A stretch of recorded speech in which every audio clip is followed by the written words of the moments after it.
Kuch nevrozga davomi? Kuchi ko'p inson nevrozi tez hal bo'ladimi? Kuchi kam inson nevrozdan chiqib keta olmaydimi? Nevrozi hal bo'lmaydimi? Assalomu alaykum. Inson nevroz holatida yashar ekan, u judayam ko'p, judayam keng fikrlash doirasining ichida yashaydi va judayam ko'p informatsiyani ichida yashaydi. Mana shu fikrlash doirasining ichida to'g'ri bo'lgan fikrlar ham mavjud va tarqoq bo'lgan, noto'g'ri bo'lgan fikrlar ham mavjud.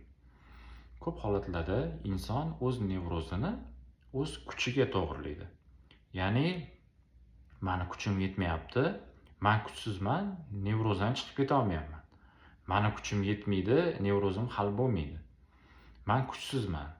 Agar men kuchli bo'lganimda edi, bu holatdan men chiqib ketgan bo'lardim. Mani kuchim yetmayapti, mani kuchim yetmaydi kabi fikrlarning ichida yashaydi.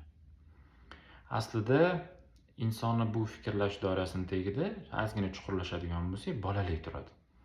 Chunki biz bolalik vaqtimizda yosh kattalar tomonidan kuchli bo'lishing kerak. Kuchli bo'lsang hammasi zo'r. Kuchli bo'lmasang ishing bitmaydi hayotda. Sen kuchli bo'lsang, kasal bo'lmaysan. Sen kuchli bo'lsang, hamma ishing bitadi hayotda. Sen kuchsiz bo'lsang, yaxshi inson bo'lmaysan. Kuchli bo'lsang, yaxshi inson bo'lasan kabi fikrlar juda ko'p bildirilgan. Mana shu fikrlash doirasida bizda kuch ko'p holatlarda asnomiy avtoritet hisoblanib qolgan. Va nevroz holatida ham buni yaqqol ko'rsak bo'ladi. Ko'p nevroz holatidagi insonlarda o'sha yuqorida aytib o'tganimdek, kuch ahamiyatini davo sifatida ko'radi. Aslida juda kuchli, juda kuchi ko'p insonda ham nevroz holatlari bo'lishi mumkin va davom etishi mumkin bu insonda.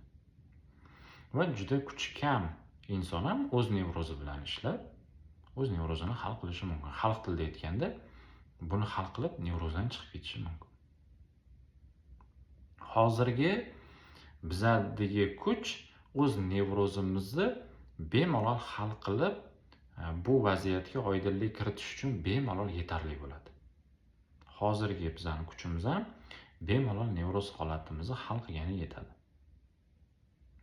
Va biz o'sha ko'pincha kuchni juda katta avtoritet hisoblaganimiz uchun nevroz holatida ham yaqqol ko'rsa bo'ladi buni. Aslida kuch bu biz o'ylaganchalik nevroz holatining davosi emas. Kuchning ahamiyati biz o'ylaganchalik baland emas nevroz holatida. Mana shunga to'g'ri munosabat bildirib, hozirgi o'zingizlarning ichki kuchingizga ishonib, bemalol shu ichki hozirgi kuchingizlar bilan nevroz holatlarni hal qila olishingizga ishonishinglarni so'rab qolaman. Sog' salomat bo'linglar, yaxshi kunlarda ko'rishaylik. Xayr.